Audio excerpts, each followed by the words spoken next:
Hello guys, this is Mollish Major here, bringing you some commentary over some Infinity Doubles gameplay. The map in the background is Pitfall. Always nice to bring you guys some Pitfall gameplay because I freaking love this map.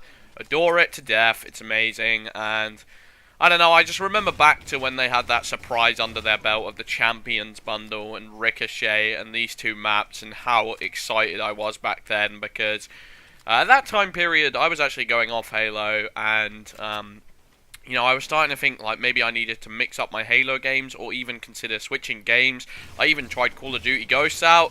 What a mistake that was. That game sucked.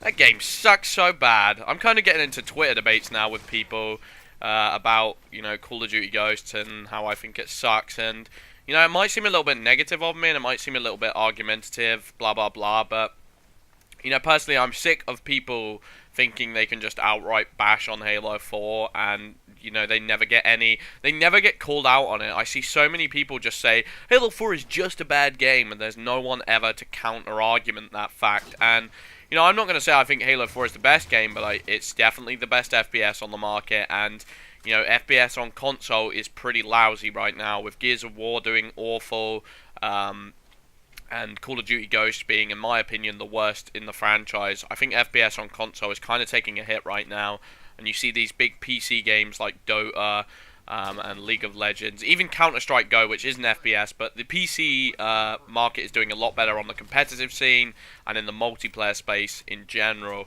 and you see a ton of people switching over to PC right now, which I don't know, I understand if you're a hardcore gamer, you want to go where the games are, where the hype is, and where you're going to get the most enjoyable experience, so I can't really, counter that, but I'm really hoping that when we get deep into this next-gen first year of the cycle, that we'll get somewhere with the games, and that Titanfall will be a success, and that Halo 5 will be a success.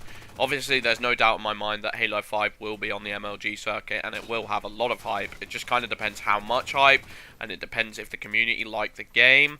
I do worry that 343 is going to have to bend over backwards for the community, pretty much, after the last game, and this is what I was saying to one of my friends the other day. Halo has the highest bar for how it has to succeed. Call of Duty can get away with making the same games pretty much every year, but Halo, there is so much expected of it because of the legacy that Bungie left behind. And people don't see it from the perspective of, oh, well, Call of Duty's a bad game, so I guess I'll play Halo because that's a bit better. They don't see it that way because they see that Halo games have to be a certain level of standards, whereas Call of Duty gets a free pass to that, and that's pretty much where I stand with my whole Halo versus Call of Duty versus Battlefield argument, is that, I'm willing to let slide the fact that maybe in certain areas of the multiplayer design, in terms of the Forge aspects, and maybe we didn't get quite as many, well-designed small maps as we'd have wanted from release, but I'm willing to put aside my nostalgia for Bungie and my love for Bungie and say, I still think this is the best game on the FPS. For me, I think, when you're in the right game, it is absolutely amazing. I don't just play it because it is the best out of the bunch. I still think it's a really good game in its own right. So yeah, overall, I'm still going to play Halo 4 because there's no competition, really. I'm never going to switch to PC. I don't like PC controls at all. Spoken about this all before in videos, but I'm just kind of summarizing where I'm at right now. This Pitfall gameplay, I probably should have talked about this earlier, but the Pitfall gameplay was actually pretty awesome. It starts off my teammate not playing, and I get 13 kills without dying, and then I get killed by a turret, which you might have seen, which was very, very depressing. Because turrets can just kind of catch you off guard sometimes when you're not expecting, and they can pack a hell of a lot of punch. And as you can see, it's lagging now. It's going to change the host. When I was in the game, the host change screen lasted about 2 minutes, but here it doesn't look like it lasted long at all, obviously, because it's in theater. But that was pretty frustrating. But overall, these players were not good, and it's not really a reflection of my skill because they're pretty terrible. They've got the right game plan though, when it was just me, they were applying the right amount of pressure, and they'd always get me into tight spots, but it wouldn't really matter because they'd never be able to execute anything because their shot was just abysmal, to say the least. But anywho, I just got off of the back of Battle Royale EU, and I was kind of expecting a win there. I was expecting almost a guaranteed win because my teammate was Crossman, and Crossman is the best Halo 4 player I've met, period. He practices a lot. He puts a lot of work into the game.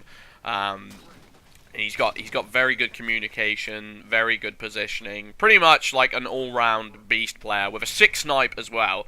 And he was definitely like, as far as I knew, he was the best player in the tournament. But then it turns out that we got paired against randoms in the first game of Battle Royale. And these people were just absolute freaking beasts. One of them was just a destroyer of worlds. And I went 6 for 16 the first game. I was really letting down Crossman. Crossman, you know, still would have had a chance if he'd have had a better teammate, I believe. So he was going positive every game. But I was just getting wrecked. I was getting owned. He was going like 15 and 14. I'd go like maybe like 9 and 12 or something like that. And I would be MLG tryharding for a 9 and 12. And it's kind of depressing. But maybe I'll post a gameplay from that. There was one game that was like really close. And we were trying to clutch it out. But it didn't end up in our favor. Anyway, I hope you guys enjoyed the gameplay and the commentary. I have been Modest Major. Thank you for watching. Peace out.